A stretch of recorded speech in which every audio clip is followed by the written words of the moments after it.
어떤 사람이 인생을 살면서 살아가던 날들과 이 시간을 환산해 봤습니다. 뭐 별의별 사람 다 있잖아요, 여러분. 이 사람이 40세를 기준으로 해서 이 살아가는 날들과 시간을 환산해 보니까 이 40세면 거의 뭐 인생의 하프 타임 아닙니까? 80, 90이라고 하면은 딱 중간인데요. 40세라면 14,600일과 35만 400시간을 산 것이 된다고 말합니다. 그러니까 얼마나 많은 날들과 많은 시간을 보냈겠습니까? 그런데 한편으로 그 많은 날들과 많은 시간을 보내면서 우리는 또 이것도 생각해 봐야 되죠. 그 많은 세월 동안 물론 좋은 일도 많이 있겠지만, 그러나 한편으로도 그 많은 날들과 시간 속에서 또 죄는 과연 얼마나 지었을까, 그런 거죠. 하루에 우리가 두세 개의 죄를 짓는다면 이 14,600일에 또 35만 400시간, 물론 뭐 40일 다 이상이 있는 분들은 더 많은 시간을 보내면서 더 많은 어마어마한 또 죄를 지었겠죠. 정말 우리가 환산할 수 없는 그런 죄들이 있을 겁니다. 그러나 우리의 수많은 죄는 그리스도의 십자가에 의해서 그분의 구속의 희생을 통해서 자신을 드리는 희생제를 통해서 우리의 죄가 다 용서함 받았다는 것이죠. 여러분, 얼마나 놀라운 일입니까? 우리의 신분이나 아니면 우리가 어떤 일을 했기 때문에 용서받은 것이 아니라 그분의 무한한 사랑과 용서 때문에 우리가 죄의 문제가 해결받았다는 거죠. 교회 공동체를 우리 용서해주는 공동체라기도 합니다. 왜 그렇습니까? 하나님께서 내 죄를 용서하셨고 또 성도들은 주께서 내 죄를 용서하신 것처럼 우리 서로도 용서해야 되기 때문에 교회는 용서의 공동체라는 거죠. 교회의 어떤 그 사랑의 어떤 이 체감 온도가 과연 몇 도냐, 그것을 알 수 있는 것도 교회 지체들이 얼마나 형제 자매를 서로 용서하고 있는가를 보면은 그것도 충분히 우리가 알 수 있죠. 오늘 이 본문 말씀은요, 성도들이 어디까지 서로를 용서해야 되는가에 대한 말씀입니다. 그리스도인들이 어디까지 서로 용서를 해야 하는가, 이 문제에 대해서 베드로는 고민했던 것 같습니다. 그래서 늘 예수님 앞에 가장 그가 손을 먼저 들고 예수님께 질문하지 않습니까? 베드로가 어떤 질문을 합니까? 여러분, 21절 말씀 한번 읽어볼까요? 시작. 그때 베드로가 나와 이르되 주여, 내 형제가 내게 죄를 범하면 몇 번이나 용서하여 주리이까? 7번까지 하오리이까? 자, 지금 아마도 베드로는요, 이 다른 제자들이 들으라고 아마 큰 소리로 용서에 대한 질문을 주님께 했던 것 같습니다. 베드로는 이미 앞서서 예수님에 대한 가르침을 들었고요, 여전히 반복적으로 죄를 범하는 자들에 대해서 어느 정도까지 오래 참고 또 그들을 용서해야 되는지 어떤 그런 이 범위를 주님께 묻고 있는 거죠. 여기에 15절의 내용을 보면 이런 내용이 나오지 않습니까? 내 형제가 죄를 범하거든 가서 너와 그 사람과만 상대하여 권고하라. 만일 들으면 내가 내 형제를 얻은 것이요. 주님의 말씀을 이미 들었고 또 이 말씀 가운데에 그 어떤 식으로 기도를 해야 되느냐, 이런 내용을 중간에 들으면서 그런 고민이 됐던 것 같습니다. 그래서 주님 앞에 주여, 형제가 내게 죄를 범하면 몇 번이나 용서하여 주리까? 7번까지 하오리까? 라고 주님께 질문을 하죠. 이 베드로의 이 용서의 제안은 아주 상당히 관대한 겁니다. 왜냐? 당시 율법 선생들은요, 용서에 대해서 3번 해야 된다라고 말했던 것이죠. 왜냐? 반복적으로 죄를 짓는 사람은 회개하지 않는 것이기 때문에 용서가 별 의미가 없기 때문에 3번까지 용서하라고 가르쳤던 것이죠. 그러나 베드로는 7번을 지금 말하고 있는 것이죠. 그때 예수님께서 어떻게 대답하십니까? 여러분, 22절 우리가 너무나 많이 들었던 말씀 아닙니까? 한번 읽어볼까요? 22절 시작. 예수께서 이르시되 내게 이르노니 7번뿐만 아니라 7번을 7번까지도 할지니라. 자, 예수님께서 7번을 70번까지 용서하라고 하시지 않습니까? 어떤 번역본들은 7 곱하기 70 이렇게 이해를 하는 것도 있고요. 아니면 77번까지 용서해야 된다라고 해석하는 경우도 있습니다. 그러나 이 의미는요, 별 차이가 없죠.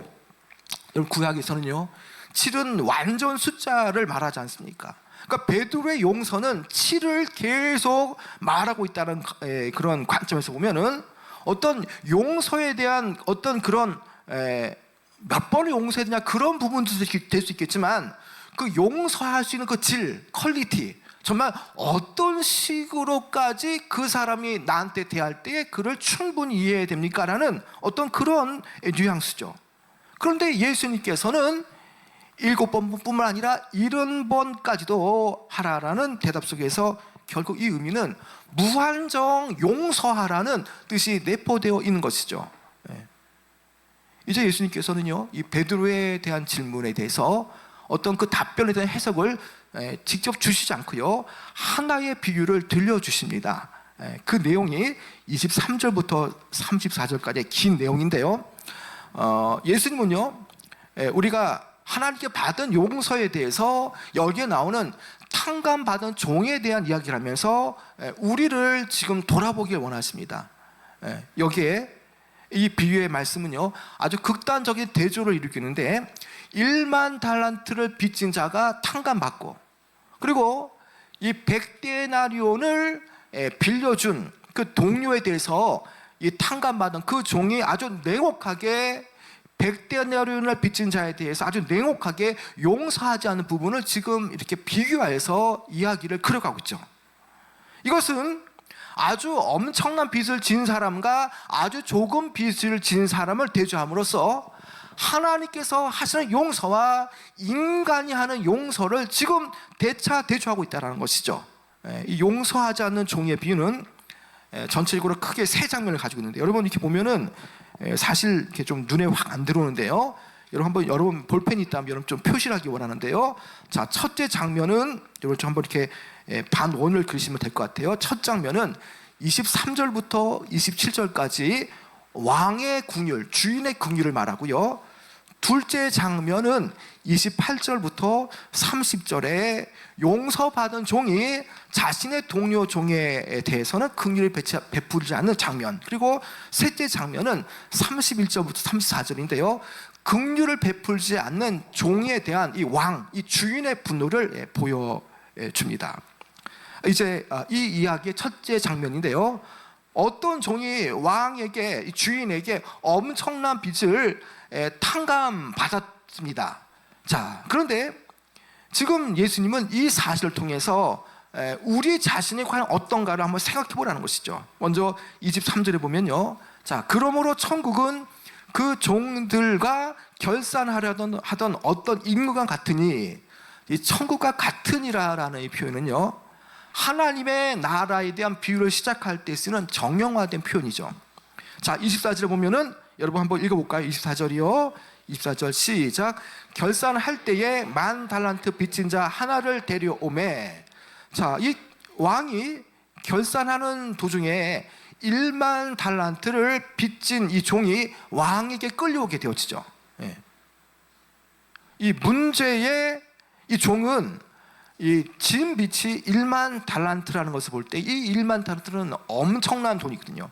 그러니까 이것은 왕의 측근을 밖에 볼 수 없다라는 겁니다. 왕이 1만 달란트를 이렇게 빚을 지게 하는 그런 이 상황이라면 일반인이 질 수 있는 그런 빚이 아니라는 것이죠. 그러니까 통상적으로 일반 종이 아니라 어떤 관직에 있는 왕의 신하, 뭐 그렇게 보는 것이고요. 또 왕이 볼 때는 왕은 또 주인이고 또 이 신하는 또 종 같은 역할이기 때문에 여기에서는 종으로 이렇게 표현하고 있죠. 그런데 이 종이 왕에게, 주인에게 얼마의 이 달란트의 빚을 졌습니까?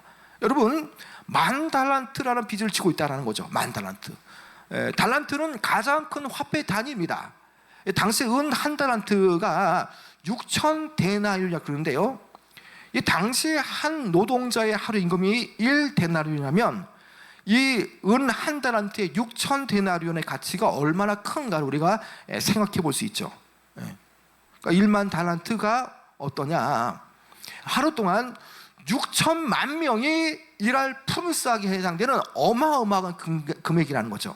그러니까 어떤 사람이 한 사람을 지칭해서 이 1만 달란트의 어떤 그런 어떤 몫을 일을 한다면 1년에 이 300일을 일한다고 했을 때에 20만 년 동안 정말 이 뼈빠지게 일을 해야만 갚을 수 있는 그런 임금의 어떤 그 금액이라는 것이죠. 이처럼 이 비유에서 엄청난 부채를 가진 사람을 등장시키는 것, 그리고 왕으로 주인으로 비유되고 있는 이 하나님 앞에서 이 의미는 온 인류는 도저히 스스로의 힘으로 이 벗어날 수 없는 그 죄의 부채, 이 죄라고 하는 그 부채를 짊어지는 사람들이라는 것을 보여주죠. 이 종은요 아주 빈털터리입니다. 도저히 빚을 갚을 길이 없죠. 그러므로 25절 말씀을 보면은 이 주인이 왕이 그의 가족과 모든 소유를 팔아라라고 명령합니다. 사실 이 종과 그의 가족들이 소유한 것을 모두 팔아봤자 과연 이 큰 금액의 이 지불 과연 얼마나 되겠습니까? 당시 이 빚을 갚지 못하는 사람에 대해서 이 채권자는 이 가족을 노예로 이렇게 팔 수 있는 이 정당한 채권자의 법적 권리가 있다는 것이죠. 지금 빚을 갚지 못해서 가족과 모든 소유를 다 이렇게 지금 넘겨야 할 그런 상황이라는 것이죠. 이에 종은요 주인 앞에 엎드려서 절하며 내게 참으소서 다 갚으리라고 호소합니다. 여러분 26절 내용 한번 읽어볼까요? 26절이요 시작. 그 종이 엎드려 절하며 이르되 내게 참으소서 다 갚으리라 하거늘. 자, 그 종이 엎드려서 내게 참으소서 다 갚으리라고 말하죠. 근데 그가 어떻게 다 갚을 수 있겠습니까? 이것은 말이 안 되는 거고요. 이건 허세입니다. 종이 너무나 다급한 나머지 가족들이 뿔뿔이 노예로 팔려가는 것을 모면하기 위해서 정말 눈물 어린 호소라고 볼 수 있는 것이죠. 그의 그 눈물 어린 호소, 가족을 잃게 되어지고 자녀들은 노예로 팔려가야 될 그런 상황, 그 상황 속에서 정말 이 만달란트 빚진 종은요 간절한 눈물 어린 그 애원으로 왕에게 정말 이렇게 간청합니다. 그 눈물의 애원을 보고 이 왕 주인은요 그의 마음을 돌이키죠. 그리고 이 종의 간청에 응합니다. 이에 왕은요 눈물로 호소하는 그 종을 아주 불쌍히 여겨 주셔서 풀어주며 탕감하게 되어지죠. 27절에 보면요 그 종의 주인이 불쌍히 여겨 놓아 보내며 그 빚을 탕감하여 주었더니 라고 말하죠. 여기에 불쌍히 여겼습니다. 그 종의 주인이 그를 불쌍히 여겼다는 것이죠. 여러분 마태복음에서는요 예수님께서 죄인들을 보실 때 이 안타깝고 불쌍한 것에 대해서 이 동정심을 나타낼 때에 불쌍히 여겨라는 표현을 씁니다. 여러분 그렇습니다.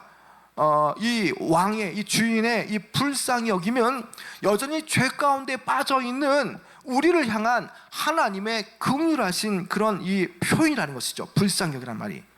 여러분 그분은요 자격이 없는 사람들에게도 이 죄인들에게도 은혜와 자비를 베푸시기를 원하시는 분이죠. 왕은 단순히 막대한 빚을 갚도록 종에게 시간 여유를 주는 것이 아니라 아예 놀랍게도 그 빚 전체를 다 탕감해 주죠. 만달란트의 빚을 탕감받은 일은요 정말 상상할 수 없는 정말 놀라운 은혜라는 겁니다. 여러분 여기서 우리가 억만의 죄를 지고 수만의 죄를 지고도 그 죄를 탕감받은, 그리고 우리에게 그 죄의 문제가 해결받게 하셔서 우리에게 자유를 주시고 우리에게 사랑과 용서를 보이신 우리는 주님을 우리는 바라볼 수 있어야 되는 것입니다. 이제 둘째 장면이 시작되어지죠. 자, 28절부터 30절까지 내용인데요. 자, 이 둘째 장면은요 첫째 장면, 이 1만 달란트의 빚을 진 이 종이 왕에게 호소하는 내용과 비슷하게 연결되어지죠. 이 탕감받은 종의 행동은요, 긍휼을 베푸시는 왕의 행동과 너무나 날카로운 대조를 보이죠. 네.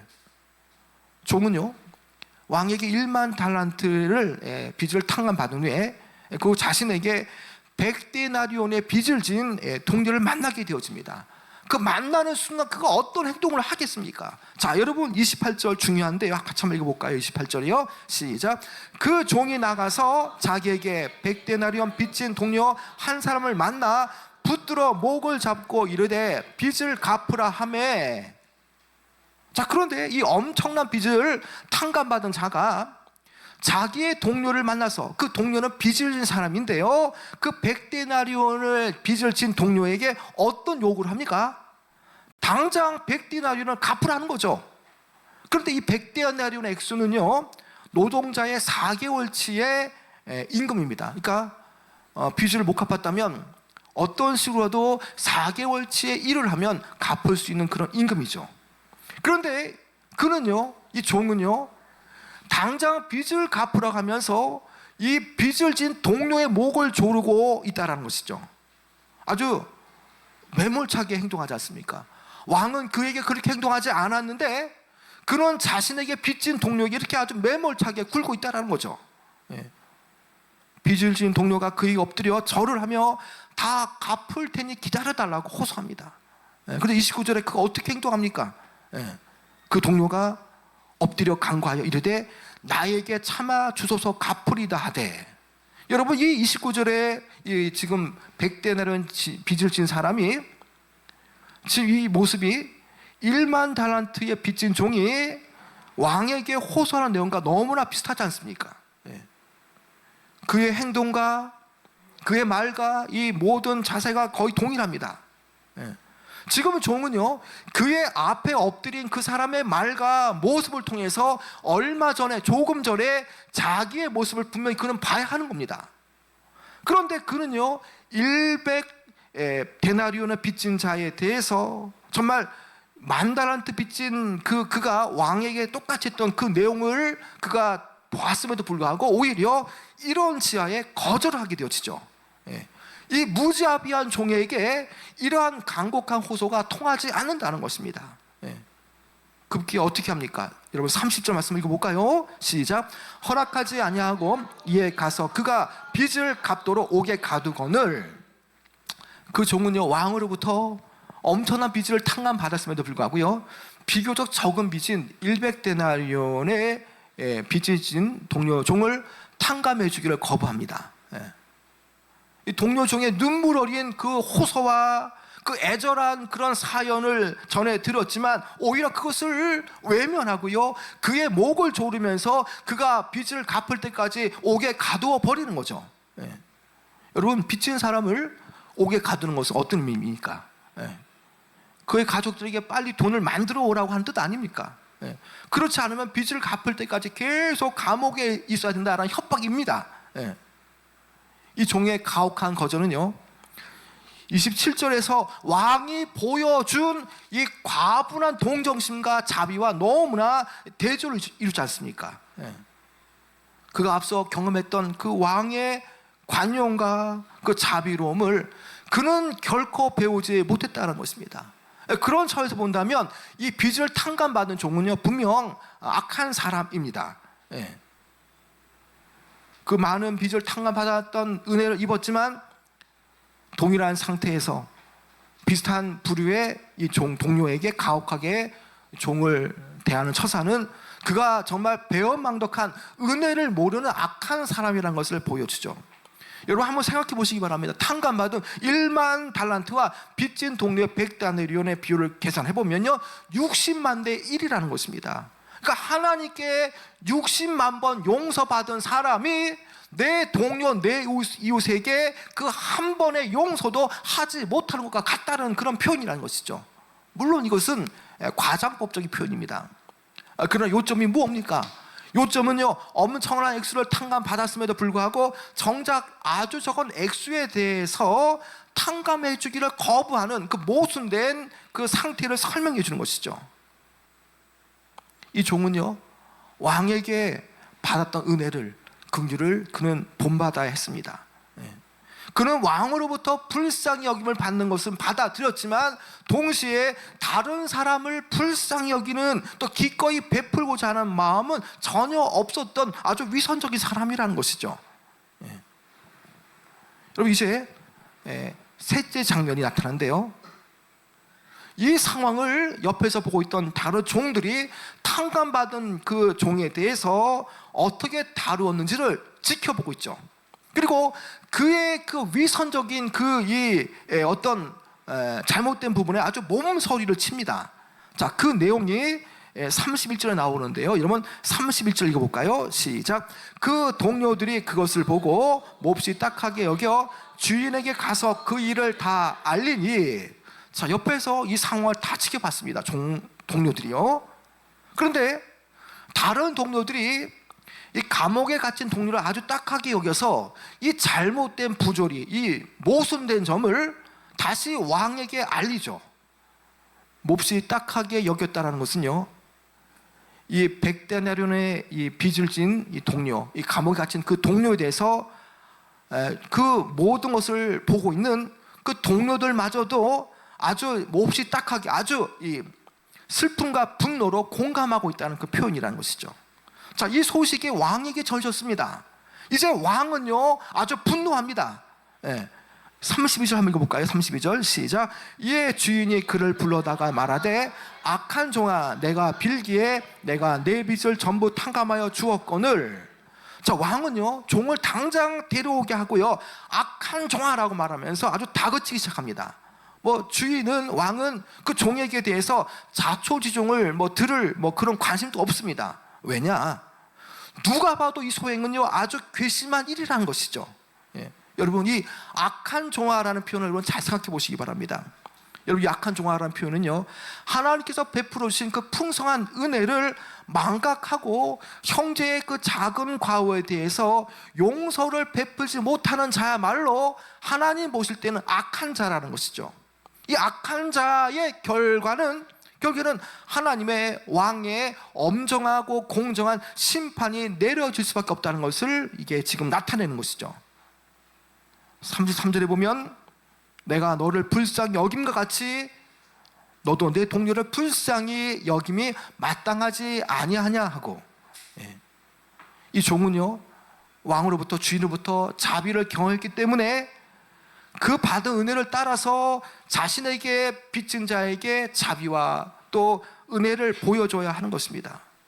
그런데 마땅하지 아니하냐, 내가 너를 불쌍히 여겼는데 너 또한 내 동료를 불쌍히 여기는 것이 마땅하지 아니하냐. 여러분, 이 말은요, 용서하라는 것인데, 그 용서는 당연히 마땅한 것인데, 이것은 내가 내 상황에 따라서 내가 그 사람이 나에 대해서 진정성을 가지거나 아니면 좀 부족하더라도 내가 그것에 따라서 용서를 하고 안 하고, 그것이 아니라 이것은 누구나 주님 앞에 제가 용서 받았듯이 이 성도들에 대한 용서는 선택이 아니라 이것은 무조건 필수 과목이라는 겁니다.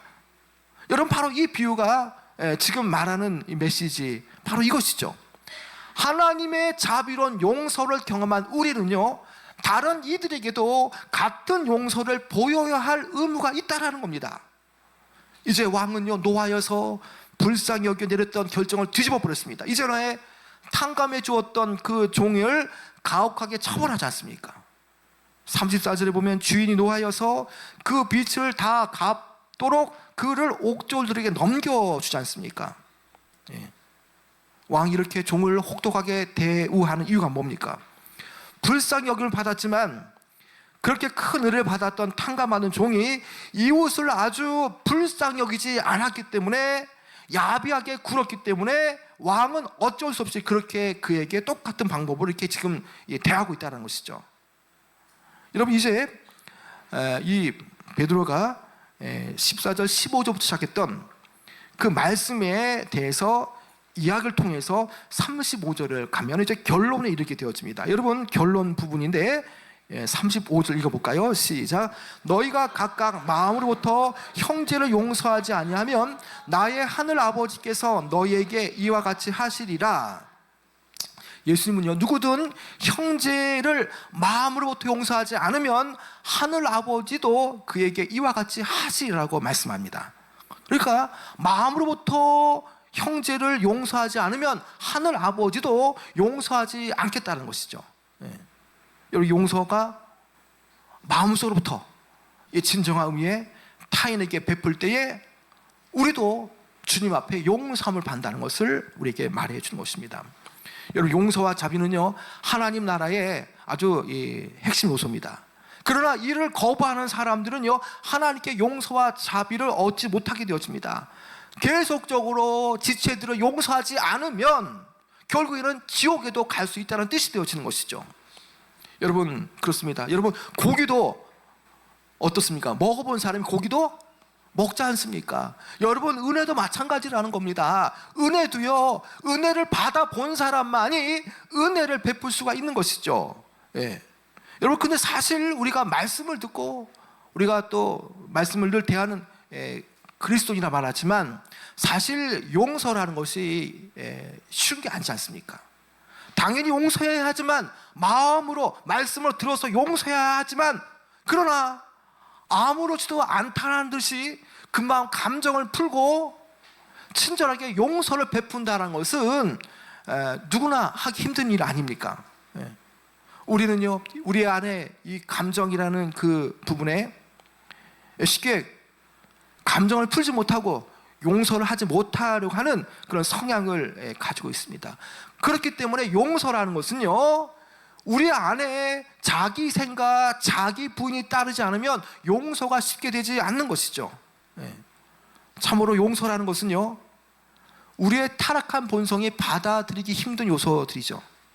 그래서 여전히 우리가 예수 그리스도를 영접하고 난 뒤에도 새로운 피조물이 되었지만 여전히 우리 안에 죄성이 남아있고 죄된 습관과 욕망이 우리를 끈질기게 괴롭히기 때문에 우리는 이 용서에 대해서 마치 주님께서 옛사람을 버리고 새 사람으로 옷을 입으라고 명령하듯이 우리는 그 새 마음과 새 옷을 입으면서 용서라는 부분을 해야 한다는 것입니다. 여러분, 용서는요, 우리 예수님께서 가르쳐 주신 아주 교훈의 큰 핵심이 되어집니다. 여러분, 바울도요, 용서에 대해서 믿음의 새 사람이 가지는 아주 중요한 특성이라고 말한 바 있습니다. 에베소서 4장 32절에 보면요, 서로 친절하게 하며 불쌍히 여기며 서로 용서하기를 하나님의 그리스도 안에서 너에게 용서하신 것 같이 하라고 말씀합니다. 어떻게 하라고요? 지체들 안에서, 교인들 안에서 서로 친절하게 하며 서로를 불쌍히 여기면서 후반부에는 용서할 이유에 대해서 하나님께서 그리스도 안에서 너희를 용서하셨기 때문에 너희도 형제 자매들을 용서하라고 말씀하죠. 여러분, 이것은요, 명령입니다. 그런데 우리가 용서하기를 거부한다면 이것은 불순종이 되어지고요, 용서를 거부하는 것은 두려운 죄가 되고 마는 것이죠. 여러분, 오늘 예배 자리에서 아니면 우리의 모습 속에서 과연 나는 얼마나 많은 형제들에 대해서 타인에 대해서 용서를 잘하고 있는가를 생각해 보시기 바랍니다. 우리가 아무리 예배를 정말 잘 드리고 또 하나님께 감사하는 기도와 찬양을 드려도요, 주님 안에서 공동체가 된 형제 자매들을 용서하지 않는다면 그것은 주님께서 예배를 받으시지 않고 그 예배에 참여한 자들에 대해서는 여전히 위선자로 여길 수밖에 없다는 것입니다. 여러분, 용서하지 않는 그리스도인, 이것은 말이 되지 않는 것입니다. 모순되는 말은 용서하지 않는 그리스도인이라는 것이죠. 그리스도인이라면 용서하는 사람들이라는 것이죠.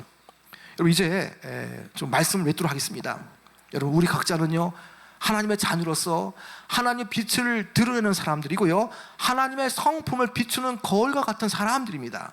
그래서 우리가 구원받는 그 순간부터 우리는요, 하나님의 형상을 직접적으로 나타내며 살아가야 할 책무가 있는 사람들이죠. 여러분, 우리가 하나님의 용서를 경험했다면 하나님의 자비로 용서를 받은 사람으로서 우리 지체들을 아주 관대하게 용서하는 것은 너무나 중요한 것입니다. 여러분, 우리가 전에도 도저히 용서받지 못할 큰 죄들을 지었을 때에 주님께서 우리의 죄를 다 담당하시고 용서해 주셨지 않습니까? 그렇다면 우리가 하나님의 은혜를 참으로 입은 사람들입니다. 그렇다면 우리는 이 용서함을 받은 사람으로서 우리 지체들에게 용서하는 일에 힘을 쓰고 또 타인들에게 사랑과 관용을 베풀어야 한다는 것이죠. 하나님께서 지금 우리에게 이 말씀을 통해서 하나님께 용서받은 것에 대해서 우리와 관계 맺는 이들에게 이 용서함에 대해서 적용하기를 원하시고요, 또 다른 이들, 물론 그들이 받을 자격이 없을지라도 그러나 주님께서 나의 죄를 용서하신 것처럼 그들에게 자비와 용서를 베풀 것을 기대하고 계시다는 것입니다. 여러분, 지금 용서하시기 바랍니다. 내 부모를 용서하시고요, 내 부모님 용서하시고, 내 자녀 용서하시고, 교인들 가운데 혹 여러 가지로 마음에 뭔가 풀리지 않는 것이 있다면 용서하시길 바랍니다. 주님은 이 말씀을 통해서 우리에게 용서하기를 원하신다는 것이죠. 여러분, 지금 용서하지 않는 마음을 해결하지 않으면 안 됩니다. 여러분, 우리가 용서하지 않을 때에 주님께서는 분명히 갚으라고 우리에게 분명히 요구를 하실 것입니다. 여러분, 여러분의 나이가 과연 얼마나 되십니까? 여러분의 나이, 여러분의 그 나날 생애 시간 동안 우리는 수만 또 수천의 많은 죄를 지었죠. 그 죄도 주님께서 다 용서하셨다라는 것입니다. 그렇다면 용서 못할 사람이 과연 우리가 얼마나 되겠습니까? 누구나 다 용서할 수 있다라는 것이죠. 우리 이 말씀을 통해서 우리가 하나님의 은혜를 안다면 용서하는 일에 힘을 쓰시고, 또 우리 성도들에게 힘을 주시는 여러분, 그리고 관용으로서 용서하는 귀한 공동체가 되어지기를 축원합니다.